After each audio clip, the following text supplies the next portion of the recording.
परमात्मने प्रणतः क्लेशनाशाय गोविन्दाय नमो नमः। नमः परमहंसास्वादित चरणकमलचिन्मकरन्दाय भक्तजनमानस निवासाय श्रीरामचन्द्राय। वागीसायस्य वदने लक्ष्मीर्यस्य च वक्षसि यस्यास्ते हृदये संवित् तं नृसिंहमहं भजे। गुरुर्ब्रह्मा गुरुर्विष्णुर्गुरुर्देवो महेश्वरः गुरुसाक्षात् परब्रह्म तस्मै श्रीगुरवे नमः। भगवत चरण कमलानुरागी सभी आत्मीय प्रिय प्रभु प्रेमीजन, हमारे गाजियाबाद से पितृतुल्य पूज्य पांडे जी, स्वाध्याय परिवार से जुड़े हुए सभी आदरणीय महानुभाव स्नेहीजन और विज्ञान के माध्यम से इस कथा को सजीव श्रवण करने वाले सभी श्रोताजनों को मैं प्रणाम करता हूँ, वंदन करता हूँ, अभिनंदन करता हूँ। भगवान की कृपा से हम लोगों ने कल 16वां अध्याय उसका प्रारंभ किया और जिसमें ये बताया गया कि दैवी संपत्ति और आसुरी संपत्ति के कुछ लक्षण हैं। आसुरी संपत्ति वालों के विषय में 9वें अध्याय की बात को लेकर ये चर्चा हुई और भगवान का अपमान करते हैं, और दैवी संपत्ति वालों की चर्चा में बात आई, वे भगवान का अनन्य मन से भजन करते हैं। भजन्ति अनन्य मनसो ज्ञात्वा भूतादिमव्ययम्। ये दो बिंदुओं पर कल हम लोगों ने चिंतन किया। दो प्रकार की जो संपदा है, दैवी और आसुरी, इनको बताने का तात्पर्य क्या है? दैवी संपत्ति और आसुरी संपत्ति, इन दोनों को बताने का मूल तात्पर्य क्या होता है? भगवान मानो ये कहना चाहते हैं कि अर्जुन, इनमें जो दैवी वृत्त संपदा है, हम लोग उसकी चर्चा करेंगे।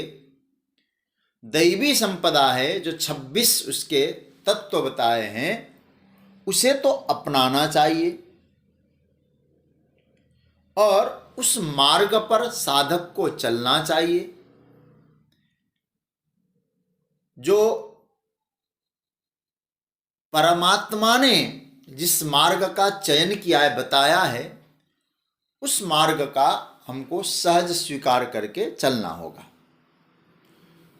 इस बात को बताने के लिए भगवान ने दैवी संपदाओं का वर्णन किया। भगवान भाष्यकार ने बड़ा सुंदर एक प्यारा भाव दिया है कि निबद्धा आसुरी राक्षसी च, भाष्य में लिखा है, जो आसुरी संपदा है वो बंधन करने वाली, बांधने वाली है, व्यक्ति को अपने पंजे में जकड़े रखने वाली है। और दूसरी जो संपदा है वो मुक्त करने वाली है। इसलिए क्या कहा? दैव्या आदानाय प्रदर्शनम क्रियते। दैवी संपत्ति को इसीलिए भगवान ने दर्शन नहीं, प्रदर्शन कराया, अच्छी तरह से समझाया दैवी संपत्ति को। क्यों? बोले आदानाय, उसको धारण करने के लिए। इतरयोः परिवर्जनाय, जो आसुरी है उसको त्यागने के लिए भगवान ने दो का निर्देश किया है। अच्छा भाई, ये दैवी संपदा, दैवी प्रकृति क्या है? तो भगवान ने अब यहाँ बताया। एक बार अध्याय का अवलोकन करते हैं, कैसे कैसे इसमें भगवान ने इस बात का संकेत किया है। एक बार आप लोग भी इस अध्याय का हाथ में ग्रंथ लेकर अवलोकन करें। पहले जो 3 श्लोक है, इसमें भगवान ने दैवी संपदा का उल्लेख किया है। उसमें 26 लक्षण, कल मैंने बताया था ना, 26 ही है, 26 संपत्ति का वर्णन किया है। हम एक एक करके बाद में चर्चा करते जाएंगे। क्या क्या है? अभयम सत्व संशुद्धिर ज्ञान योग व्यवस्थिति दानम दमश्च यज्ञश्च स्वाध्यायस्तप आर्जवम अहिंसा सत्यमक्रोध त्यागः शांतिरपैशुनम दया भूतेषु लोलुप्तम मार्दवम ह्रीरचापलम तेज क्षमा धृति शौचम अद्रोहो नातिमानिता भवन्ति संपदम दैवी मविजातस्य भारत। ये जो है ये दैवी संपदा का वर्णन है। तो भगवान ने ये 26 जो लक्षण है ये क्यों गिनाया? तो भगवान हम सबको कहना चाहते हैं ये लक्षण आप में घटित होने चाहिए, ये आने चाहिए लक्षण। ये जो दैवी वृत्तियां हैं और आपके जीवन में उतरने चाहिए। और जो बाद में पहले 3 श्लोकों में दैवी संपदा अध्याय का एक बार अवलोकन कर रहे हैं हम लोग। उसके बाद चौथे श्लोक में भगवान ने 6 प्रकार के आसुरी प्रकृति, आसुरी संपदा की, आसुरी प्रकृति का नाम लिया है। 6 आसुरी प्रकृति कौन कौन से हैं इस श्लोक में बताया। दंभो दर्पोभिमानश्च क्रोधः पारुष्यमेव च अज्ञानं चाभिजातस्य पार्थ संपदमासुरीम। एक दंभ, दर्प, कल मैंने जैसे बताया था, ये 6 लिया प्रारंभ में भगवान ने नाम। तो क्या बात बनी? 1 से 3 श्लोक तक, पहले से 3 श्लोक तक दैवी संपदा, चौथे श्लोक में आसुरी संपदा का वर्णन है। अब 5वां जो श्लोक है, एक बार हम लोग सूची का दर्शन कर रहे हैं, एक बार इस विषय में देख रहे हैं कि भगवान ने क्या क्या इस अध्याय में प्रतिपादन किया है। जो उसके बाद 5वां श्लोक है, इस बताने के बाद दोनों का विभाग कर दिया। दैवी संपदा से क्या होता है और आसुरी संपदा से क्या हासिल कर सकते हैं, ये दोनों का अलग अलग रूप दे दिया। क्या कहा भगवान ने 5वें में? दैवी संपद विमोक्षाय निबंधायासुरी मता मां शुचः संपदम दैवी मविजातस्तोषि भारत। भगवान कहते हैं कि अर्जुन, ये जो मैं विभाजन करके बता रहा हूं, दैवी संपदा को तुम स्वीकार करोगे तो क्या होगा? विमोक्षाय। दैवी संपत्ति मोक्ष के लिए है, मुक्ति के लिए है। यदि हम लोग दैवी संपत्ति को धारण कर लेंगे तो मुक्ति तो मिल ही जाएगी, मुक्त साधक हो ही जाएगा। तो महाराज, यदि दैवी संपदा मुक्ति के लिए है तो आसुरी संपदा किसके लिए है? तो परमात्मा यहां उल्लेख कर रहे हैं आसुरी संपदा बंधन के लिए। निबंधाया सुरी मता। आसुरी संपदा मुक्ति के लिए नहीं, बंधन के लिए है। बंधन चाहिए तो जो जो आसुरी प्रकृति का वर्णन है उसको अपना लो, और मुक्त होना है तो दैवी प्रकृति जो 26 तत्व है उनको अपना लो। ये 2 विभाग भगवान ने 5वें श्लोक में कर दिया। मतलब आसुरी संपदा से मुक्ति नहीं मिलेगी और दैवी संपदा में बंधन नहीं है। ये 5 श्लोक तक की चर्चा। जो 6वां श्लोक है, भगवान कहते हैं 6ठे श्लोक में, अर्जुन 2 भूत सर्गो लोकेस्मिन् दैवासुरेव च। ये बहुत ध्यान से समझने जैसा है।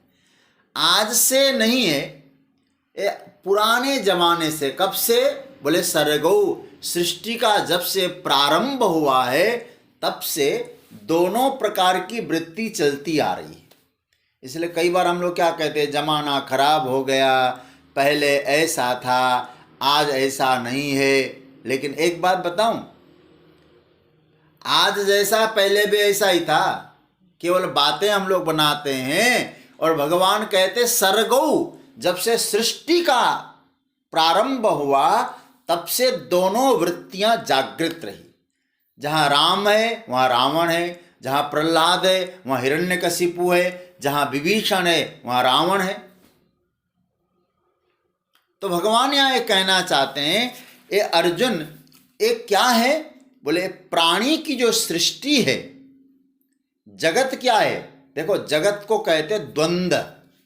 द्वंद्व जानते हैं, द्वौ च इति द्वंद्व। जहां दो चीजें हैं उसको द्वंद्व कहते हैं।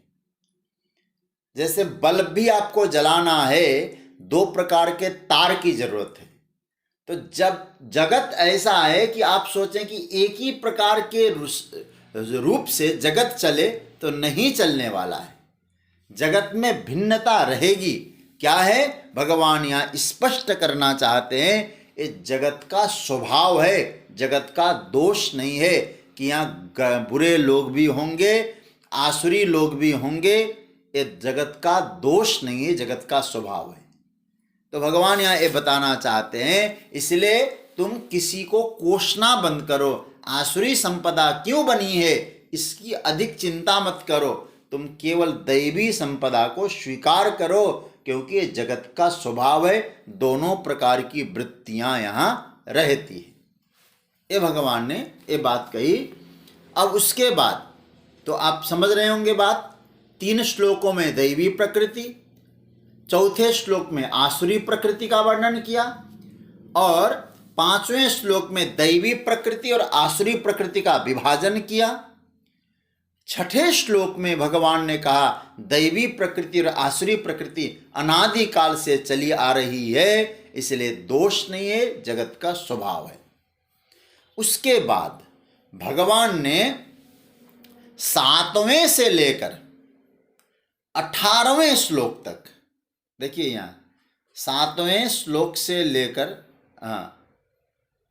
7वें श्लोक से लेकर 18वें श्लोक तक कितने हो गए, 7, 8, 9, 10, 11, 12, 13, 14, 15, 16, 17, 18 श्लोक तक भगवान ने आसुरी संपदा का वर्णन किया है। बहुत विस्तार से वर्णन है। तो आसुरी संपदा का वर्णन आगे भगवान ने 12 श्लोकों में किया। कहां से चालू किया, 7वें से लेकर 18वें श्लोक तक आसुरी संपदा। एक बार अध्याय का अवलोकन करिएगा। उसके बाद फिर 21वें और 22वें, 19वें और 20वें क्या हुआ, 18 तक तो आसुरी संपदा, 19 और 20 ये 2 श्लोक बहुत प्यारे श्लोक है।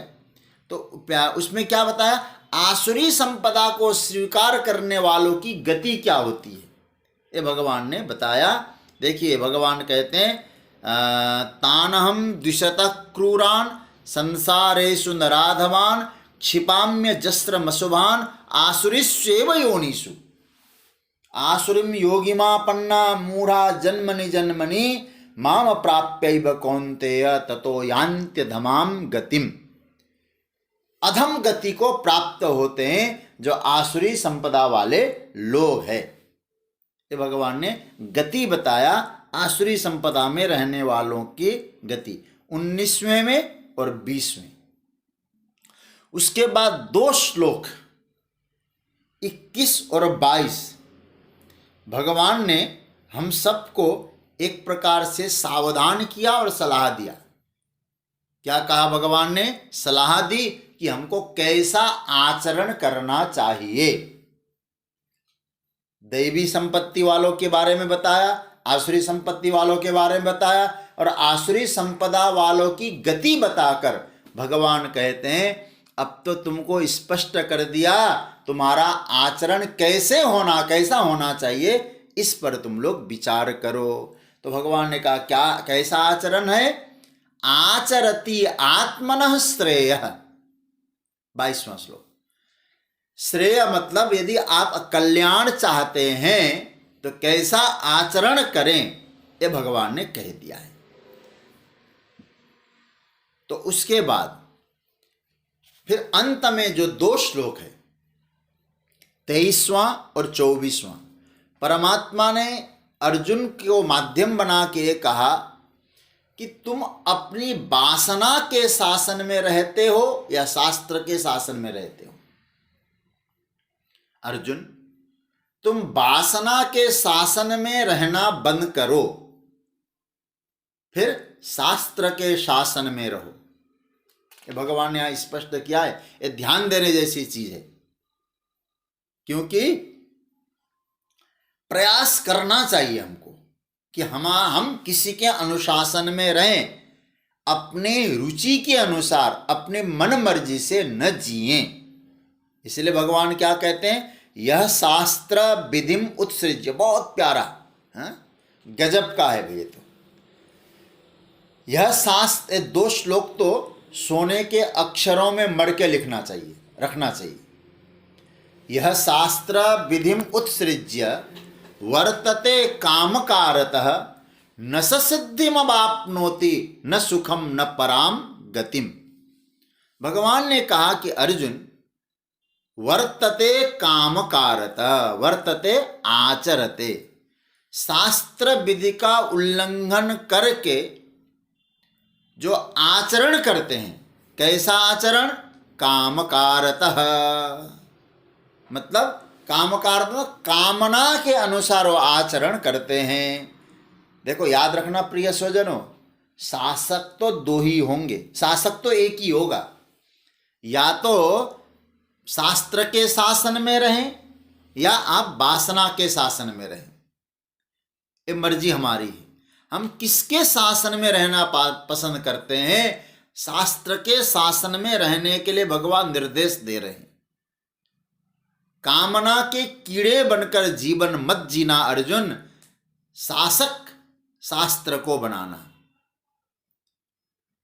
तो कामकारता किया, अपनी मन मर्जी से किया, शास्त्र विधि का उल्लंघन हो ही जाएगा। इसलिए भगवान क्या कहते हैं, यह शास्त्रम विधिम उत्सृज्य। जब कामकारता करेंगे तो शास्त्र विधि को एक तरफ फेंक देंगे। और 23वां श्लोक, यह शास्त्र विधि उत्सृज्य, उनकी गति भगवान यहां बोल देते हैं। जो शास्त्र का उल्लंघन करते हैं, मन मर्जी जीवन जीते हैं, वो क्या करते हैं? भगवान कहते हैं वो काम के वासना के कीड़े बन के रहते हैं। मतलब यदि वे लोग शासन नहीं बदलेंगे तो फिर उनकी गति परमात्मा की ओर नहीं जाएगी। और यदि वो ऐसा कहते हैं कि भैया मैं मन के अनुसार करूंगा क्योंकि स्वतंत्र हूं, प्रिय स्वजनों, स्वतंत्र संसार में कोई नहीं होता है। आप यदि मन मर्जी के अनुसार करके अपने आप को स्वतंत्र मान रहे हैं तो हमारा बहुत बड़ी भूल है। याद रखना, स्वतंत्र कोई नहीं होता है। कहीं ना कहीं व्यक्ति बंधा तो रहता है, मन से, बुद्धि से। तो देखिए, याद रखना, स्वतंत्रता का गलत अर्थ मत करिएगा। मतलब सर्वतंत्र स्वतंत्र हम परमात्मा को मानते हैं ना, लेकिन भगवान से भी पूछा जाए आप स्वतंत्र है तो भगवान तो भागवत में कह चुके हैं, कहते हैं मैं भी परतंत्र हूं। क्यों?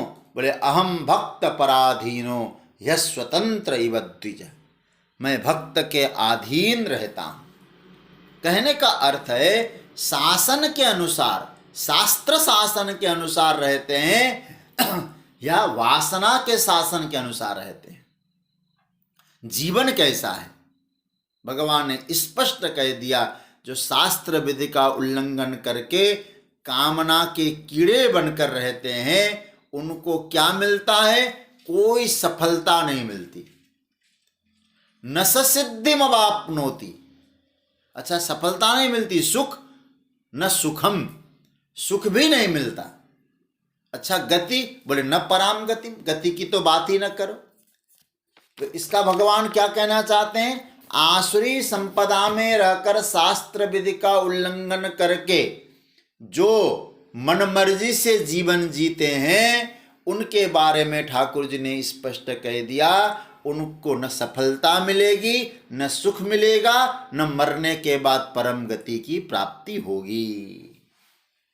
इसलिए ये 16वां अध्याय का यह एक क्या कहा जाए, डिंडिम घोष है, ढिंडोरा पीट कर भगवान ने गाया है, मतलब एक मुखर संदेश है। संपूर्ण बातें कहकर भगवान ने अंत में क्या गजब की चर्चा करी कि व्यक्ति को शास्त्र के शासन में अपने को लाना चाहिए। कहते हैं ना कि कई लोग कहते हैं महाराज हमारी तो रुचि नहीं है इस विषय में, इस मार्ग में। अरे रुचि क्या चीज होती है भाई? यदि आप रुचि की बात करते हैं, मेरी रुचि नहीं है गीता पढ़ने की, मेरी रुचि नहीं है माता पिता की सेवा करने की, मेरी रुचि नहीं है किसी का कल्याण करने की, मेरी रुचि नहीं सच बोलने की, तो आप शास्त्र शासन में नहीं है, आप रुचि के शासन में है। और रुचि के शासन में जो होगा वो सत्य को उल्लंघन करेगा। क्योंकि आप भागवत जी तो सुनते रहते हैं, उत्तानपाद राजा सुरुचि के अनुशासन में रहे थे, तो उसका रिजल्ट क्या मिला? उन्होंने ध्रुव का अपमान किया। ध्रुव का अपमान उनके यहाँ हो जाता है। ध्रुव मतलब सत्य, सत्य का अपमान। सत्य अपमानित कब होता है? जब व्यक्ति रुचि के शासन में रहता है। याद रखना, मेरा मन नहीं कर रहा है, ऐसा कभी नहीं बोलना चाहिए। गुरु के शासन में रहो, शास्त्र के शासन में रहो, संतों के शासन में रहो। हमारा कोई, याद रखना, शास्ता होना चाहिए, शासक होना चाहिए।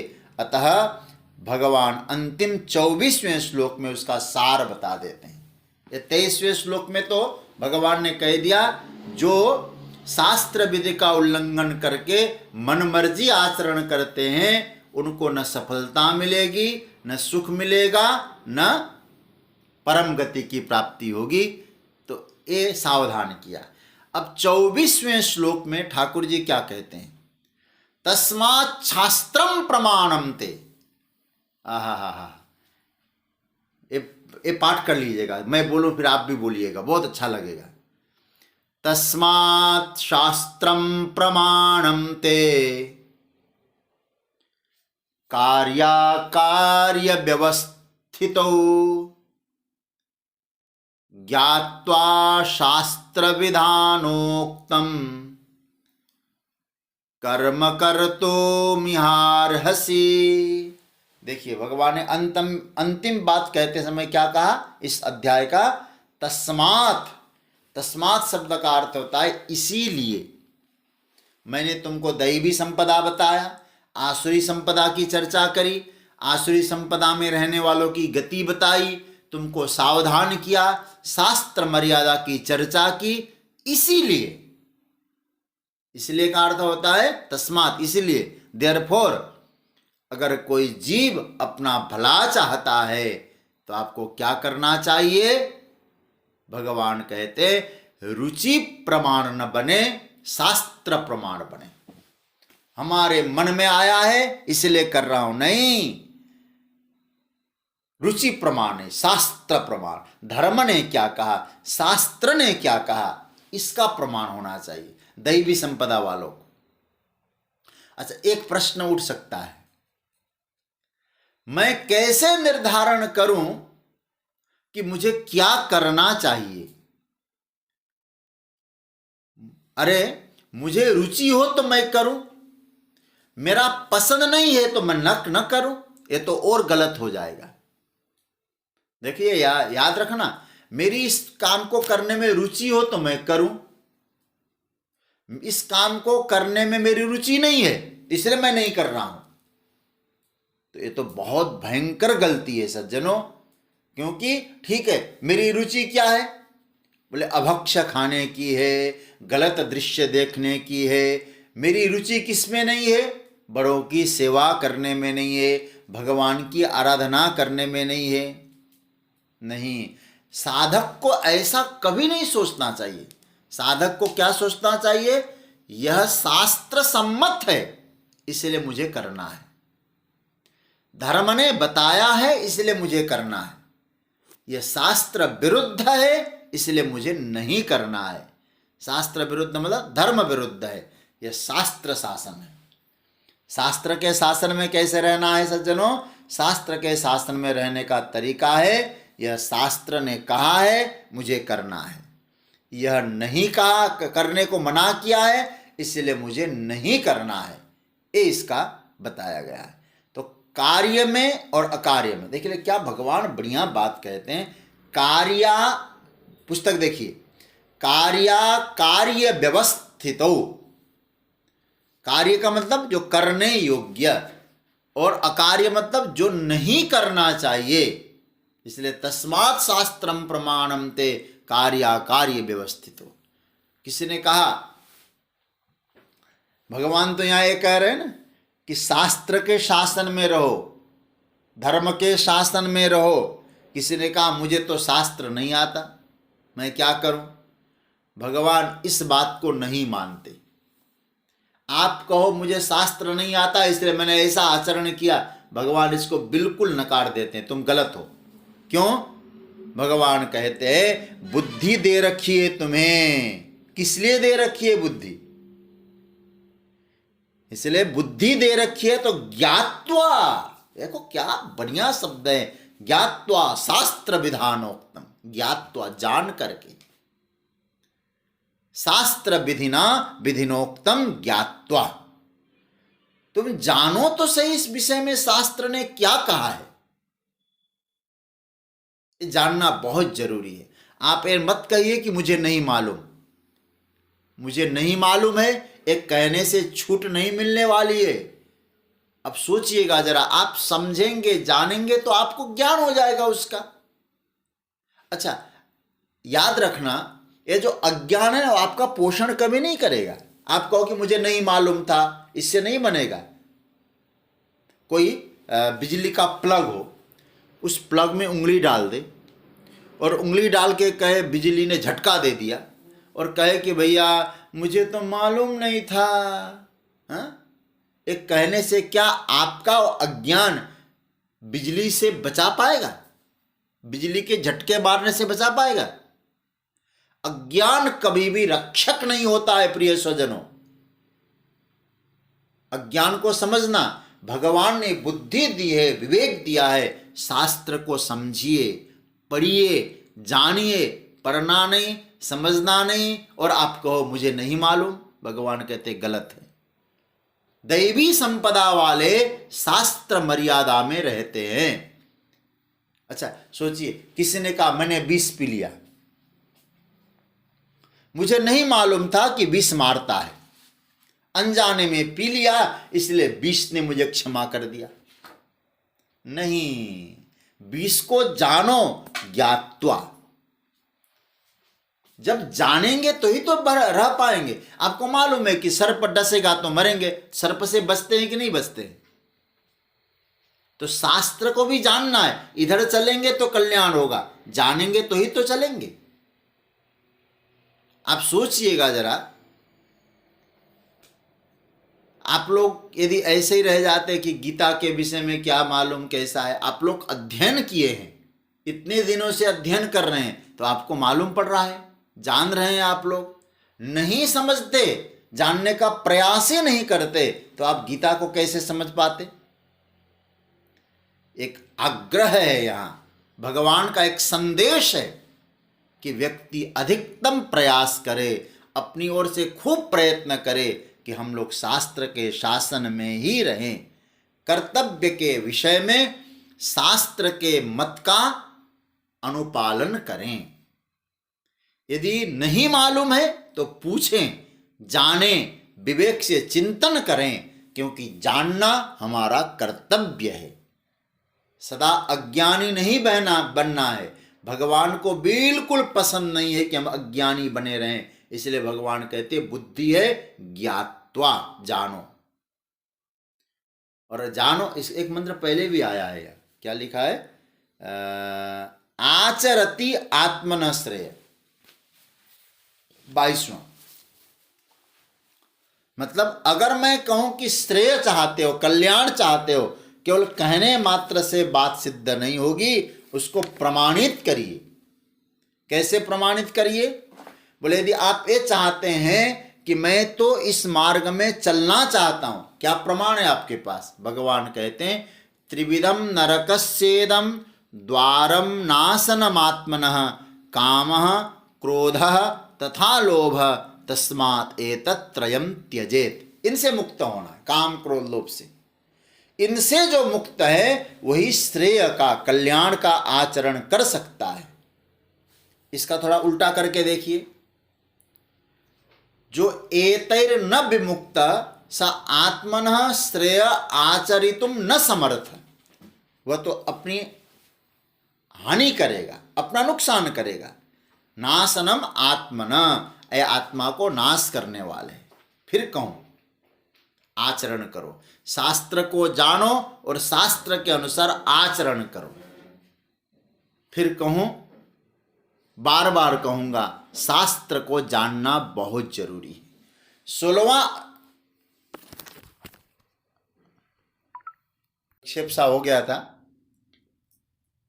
तो हम चर्चा ये कर रहे थे कि हमारा जो जीवन है वासना के अनुसार न बने, शास्त्र के अनुसार बने। और यदि शास्त्र का नॉलेज नहीं है तो भगवान कहते हैं कि आपके पास बुद्धि है तो आप अपनी बुद्धि से शास्त्र को जानिए। जानकर ही मालूम पड़ेगा हमें कैसा आचरण करना चाहिए और कौन सा आचरण नहीं करना चाहिए। आप यदि शास्त्र शासन का उल्लंघन करके आप ये कहते हैं मैं तो स्वतंत्र हूँ, मैं मन के अनुसार करूँगा, तो आपने स्वतंत्रता का सही रूप से व्याख्या नहीं की और इसका जो डेफिनेशन है स्वतंत्रता का, परिभाषा है, वो आपने यथार्थ प्रस्तुत नहीं किया। इसलिए मैं आपसे कहना चाहूँगा स्वतंत्रता की सही परिभाषा क्या है, इसको आप लोग हो सके तो नोट कर लें। स्वतंत्रता, स्वाधीनता क्या चीज है? मैं स्वामी शरणानंद जी महाराज को याद करके आपके सामने इसकी परिभाषा रखने का प्रयास कर रहा हूं। वे महाराज श्री कहा करते थे, जो होना चाहिए सहज हो जाए, जो होना चाहिए वो सहज हो जाए, और जो नहीं होना चाहिए वो चित्त में स्फुरित ही ना हो। समझ रहे हैं ना? जो नहीं होना चाहिए वो चित्त में इस भाव आए ही नहीं कि मैं करूं।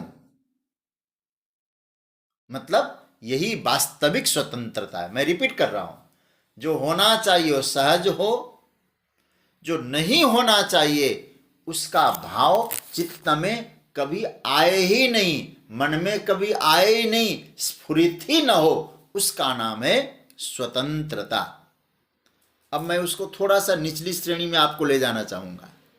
ये तो बहुत श्रेष्ठ श्रेणी है, और निचली श्रेणी यह है जो होना चाहिए वह हो जाए, और जो नहीं होना चाहिए वो चित्त में आता भी हो तो हम अपने प्रयास से नहीं होने दें। समझ रहे हैं ना? उसमें हमको भले ही संघर्ष करना पड़े, विचार करना पड़े। इसलिए याद रखना चाहिए व्यक्ति को, हम लोग किसके अधीन है? शास्त्र के अधीन है। तो ऐसी स्थिति स्फुरित होने पर भी शास्त्र मर्यादा के अनुसार आचरण हमारा बने। स्वतंत्रता तो ठीक है, स्वतंत्रता के नाम पर स्वच्छंदता ठीक नहीं है। इस अध्याय में इस तरह से भगवान ने शुरुआत में दैवी संपत्ति का वर्णन करके अंत में हम सबको आज्ञा दी है, शास्त्र के शासन में रहो, धर्म के शासन में रहो, और तब परमात्मा का जो है आप अपने जीवन का कल्याण कर पाएंगे। अब आइए, ये तो है एक बार हमने सूची का दर्शन किया। अब मूल अब श्लोक में हम लोग प्रवेश करेंगे। इसमें सबसे पहले मैंने आपको बताया, शायद आप लोगों का अनुभव हो गया होगा, इन ग्रंथों में क्या बताया। अंतिम 2 श्लोकों में भगवान ने शास्त्र की चर्चा करी और शास्त्र मर्यादा का उल्लंघन करके कोई काम नहीं करने की हम सबको हिदायत दी है। अब भगवान यहाँ 16वें अध्याय में हम सबको ले जा रहे हैं। आइए, कल भी थोड़ी भूमिका पर चर्चा रही और आज हमने अध्याय का दर्शन किया। अब हम लोग यहाँ इस 16वें अध्याय में प्रवेश कर रहे हैं। ऐसे तो 3 श्लोकों में पहले दैवी संपत्ति का वर्णन किया है, 26 दैवी संपत्ति का वर्णन किया है। कौन कौन से हैं हम एक एक करके चिंतन करेंगे। सबसे पहले आज प्रथम श्लोक का पाठ करके उसका चिंतन, उसको आगे बढ़ाएंगे। आइए, मैं बोलूं फिर आप बोलिएगा। श्री भगवान उवाच अभयं सत्त्वसंशुद्धिर् ज्ञानयोगव्यवस्थिति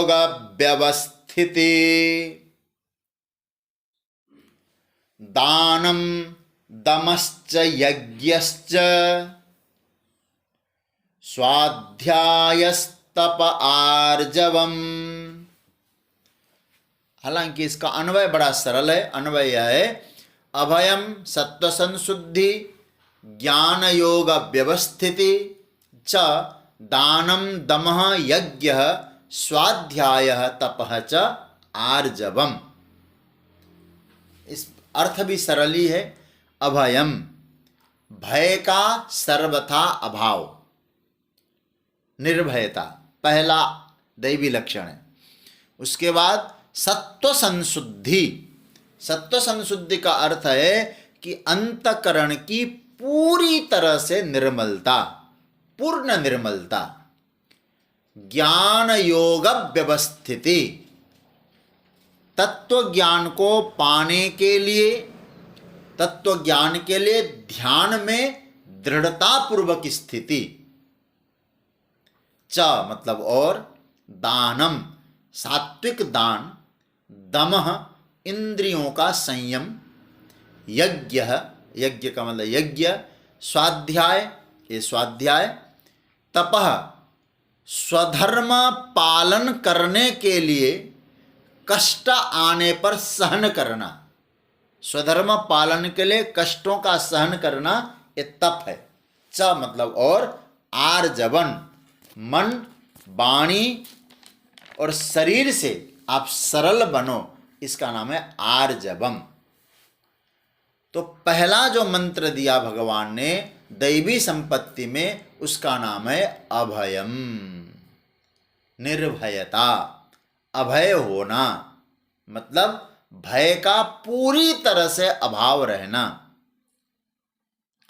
मैं इसकी व्याख्या अच्छी तरह से आपको करूं, लेकिन एक बात तो संतों के चरणों में बैठकर हमने इस तरह सुना, विचार किया और सिद्धांत के रूप में हमने जाना कि अभय का एक साधारण अर्थ क्या विशेष अर्थ भी करेंगे तो अभय का अर्थ होगा शरणागति।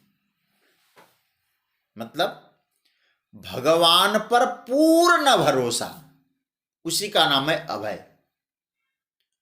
इस पर कुछ चिंतन विस्तार में होना चाहिए। देखिए, एक बात और समझ लेना, भगवान शंकराचार्य ने पहले 3 संपत्ति को ही मुख्य संपत्ति माना है। आप लोग इसको नोट कर लें, बहुत अच्छा रहेगा। हालांकि आगे कहते बाकी तो गौण है, मुख्य 3 है। यदि 3 आपके जीवन में आ गए तो ये सब बाकी तो इनके अंग हैं। कौन कौन से हैं? अभयम, सत्व संशुद्धि, ज्ञान योग व्यवस्थिति। बस ये 3 संपदा है। भाष्य में लिखते हैं, एषा प्रधाना दैवी सात्विकी संपत्ति। ये प्रधान दैवी और सात्विकी संपत्ति है प्रधान रूप से। तो अभयम ये पहली संपत्ति भगवान ने बताया। तो शरणागति, क्योंकि बिना शरणागति के निर्भयता कभी आ नहीं सकती। याद रखिएगा, भगवत शरणागति के बिना कोई निर्भय आज तक हो नहीं पाया। सामान्य दृष्टि से हम लोग देखें, ये जो भय है ना, डर है, वो प्राय रहता ही है। हाँ, उस भय के कभी कभी आकार बदलते हैं, अलग अलग रूपों में आता है। कभी हमारे जीवन में धन न होने का भय रहता है, धन खोने का भय रहता है।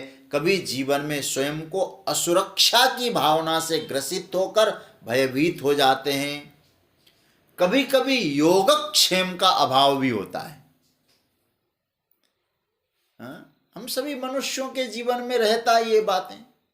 योगक्षेम तो मतलब अपने अप्राप्ति की प्राप्ति का नाम है योग, और प्राप्ति की सुरक्षा का नाम है क्षेम। भय क्या चीज है? एक सूत्र में यदि हम लोग विचार करें, एक वृत्ति का नाम है, उसमें दो बातें साथ में आती है। बहुत गंभीरता से समझ लीजिएगा। मतलब ये दो बातें जब साथ में आए तो भय नाम की वृत्ति का निर्माण होता है। कौन कौन सा? पहला, अनिष्ट होने का निश्चय हो जाए, अर्थात या आशंका हमारे जीवन में घर कर जाए कि जो हमारे जीवन में जो सिचुएशन आ रही है उसमें मेरा अनिष्ट होगा। यह है अनिष्ट का निश्चय। मतलब जो स्थिति आ रही है उसमें मेरा अनिष्ट होगा, यह भय का पहला कारण है। ठीक है। अब दूसरा तुरंत उसके साथ मिला लीजिएगा। मतलब दूसरा होगा, जिस कारण से अनिष्ट होने वाला है मैं उसको रोक नहीं पाऊंगा, उसका मैं निवारण नहीं कर पाऊंगा। कारण का निवारण करने का सामर्थ्य मुझ में नहीं है, तब भय होगा। बात समझ रहे हैं ना?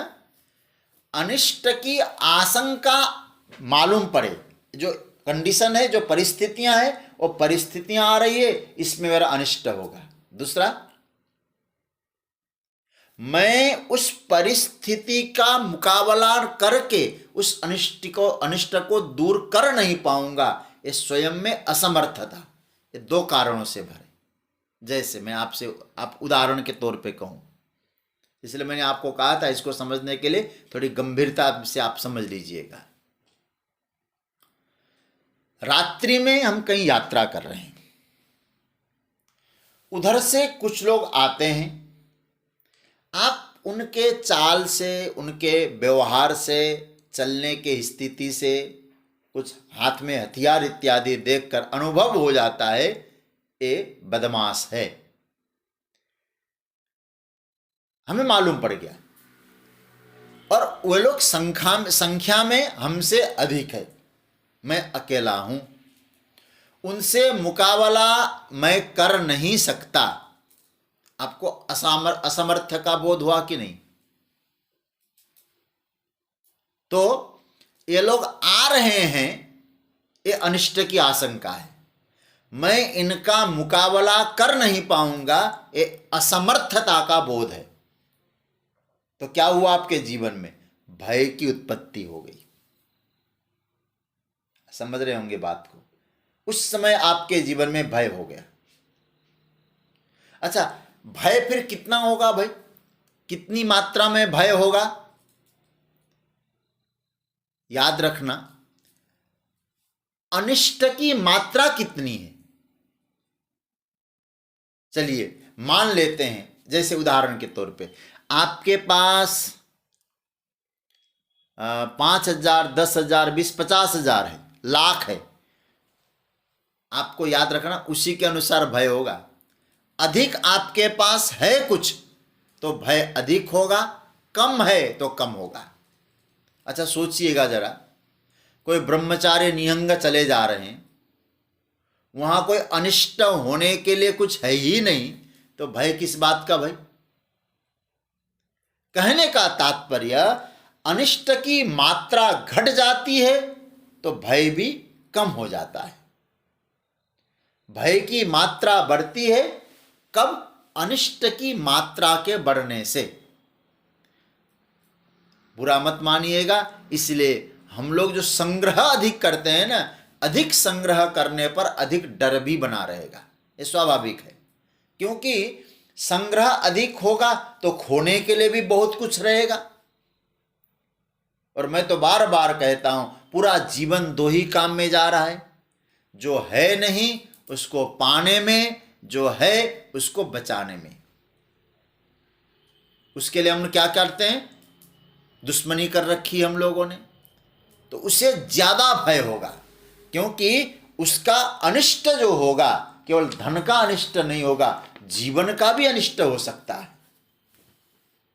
आप सोचिएगा जरा, रामायण का सुग्रीव राम जी को देखकर डर गया हो, उसे क्या लगता है?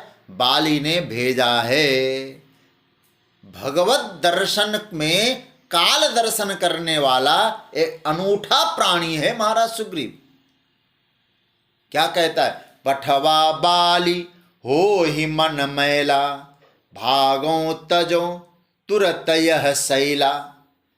बाली ने भेजा है, मैं अभी इसको छोड़कर, इस पर्वत को छोड़ के भाग जाऊं, भागूंगा। सामने कौन है?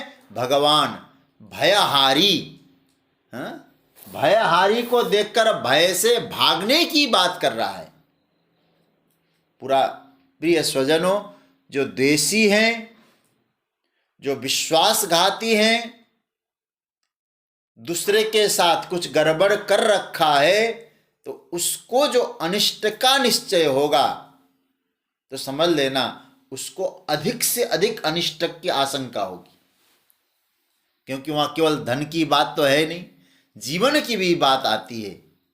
इसलिए ऐसे लोग डरते रहते हैं, भले ही उजाले में ठीक ठाक दिखाई देते हो, लेकिन भीतर तो घबराहट भरी रहती उनमें। इसलिए फिर आपसे कहूं, भय दो कारणों से, अनिष्ट की आशंका से और असमर्थता की भावना से। हमारे पहले मैंने भी शायद कथा में कहा होगा, क्योंकि भय हमेशा भविष्य को लेकर होता है। इसलिए निर्भय होने का दो तरीका है। पहले क्या क्या तरीका है? एक तरीका यह है कि आप निश्चय कर लो, मैं तो आत्म तत्व हूं, आत्मस्वरूप हूं, आत्मा का नुकसान तो होने वाला नहीं है। पहला तो यह निश्चय है कि अनिष्ट का निश्चय ही हमारे जीवन में नहीं है।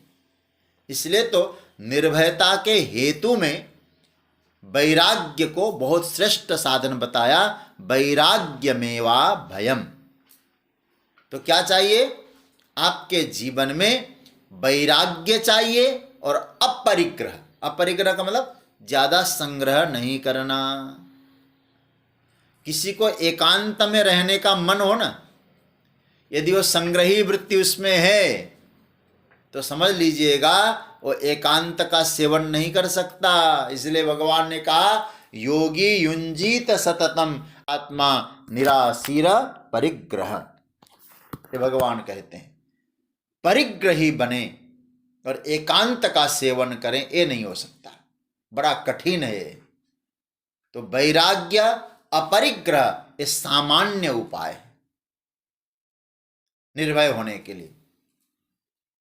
संग्रह नहीं करना और वैराग्य का भाव रखना, इसको बोलते हैं ना टूट पूजे। ये उपाय ऐसे उपाय है, बड़ा उपाय नहीं है। बड़ा उपाय क्या है?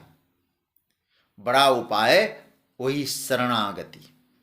अरे भाई, संग्रह जीवन में यदि शरीर धारण किया है तो शरीर के लिए तो कुछ चाहिए।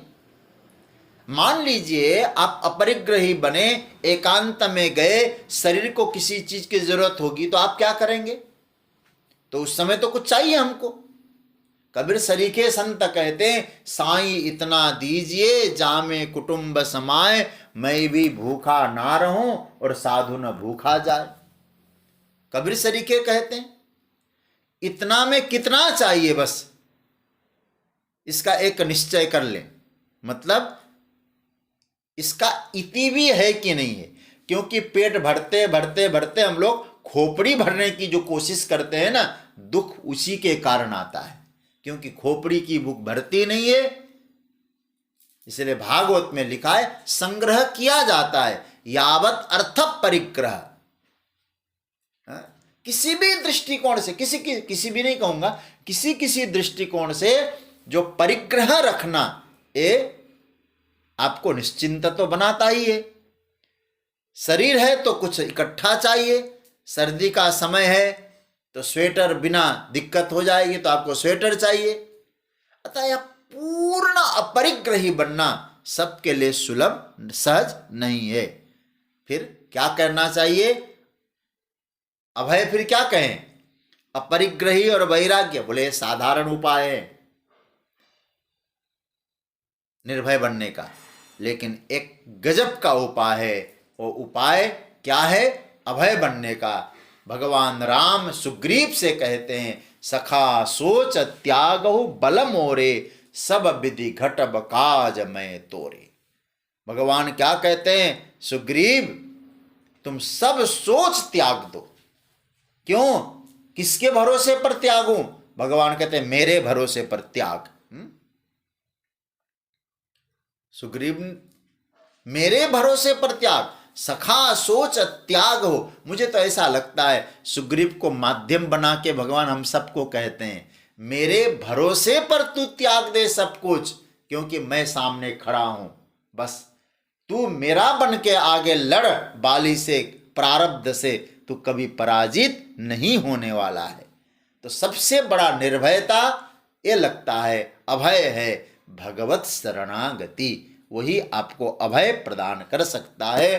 बाकी तो संसार में जितनी चीजें हैं कोई भी निर्भय नहीं बनाती। और याद रखना सज्जनों, सुग्रीव ने भगवान की परीक्षा भी ली। महाराज मैं आप पर भरोसा कैसे करूं? फिर क्या करना? महाराज ताड़ के वृक्ष हटाइए, दुंदुभी जो राक्षस है उसके हड्डियों को उड़ाइए धनुष से, बाण से। कहने का तात्पर्य भगवान की परीक्षा तो करता है, लेकिन भरोसा भगवान पे रखता है। और हम लोग परीक्षा तो करें कभी, कोई दिक्कत नहीं, भगवान जाओ भगवान के पास। हम लोग परीक्षा भी नहीं करते और ऊपर से बोल देते नहीं कोई काम नहीं होता यहाँ जाने से। होता है। आप निष्ठा से जाइए, पूर्ण शरणागति यदि परमात्मा के चरणों में हो और निर्भय बन सकता है, बनता है। क्योंकि ठाकुर जी ने स्वयं कहा है सकृदेव प्रपन्नाय तवास्मीति च याचते, अभयम सर्वभूतेभ्यो ददाम्ये तद व्रतम मम। ये भगवान की वाणी है। भगवान कहते समुद्र को साक्षी मानकर कि कोई भी मेरी शरणागत हो, मेरी शरण में आए और कहे प्रभु मैं आपका हूं, केवल इतना कह दे, मैं उसको निर्भय बना दूंगा। ये मेरा व्रत है, मेरी प्रतिज्ञा है। तो क्या भगवान की वाणी पर भरोसा है आपको? भगवान की वाणी पर भरोसा है तो आप बिल्कुल हमेशा के लिए अभय है। और ये अभय आ गया तो आपके जीवन में पहली दैवी संपत्ति आ गई। तो भगवान कहते अभयम सत्व संशुद्ध, ये पहली संपत्ति जो है दैवी संपत्ति है। इसको आप लोग अर्जित करें, ये बहुत जरूरी है। और आपको साधना के क्षेत्र में, हर क्षेत्र में अभय चाहिए और अभय प्रभु की कृपा से ही प्राप्त होता है और भगवत शरणागति से प्राप्त होता है। इसलिए आज थोड़ी अध्याय पर हम लोग चर्चा करना था, अध्याय पर तो उसकी चर्चा हुई। अब हम लोग इस पर आगे की चर्चा कल करेंगे। कल इसीलिए मैंने कहा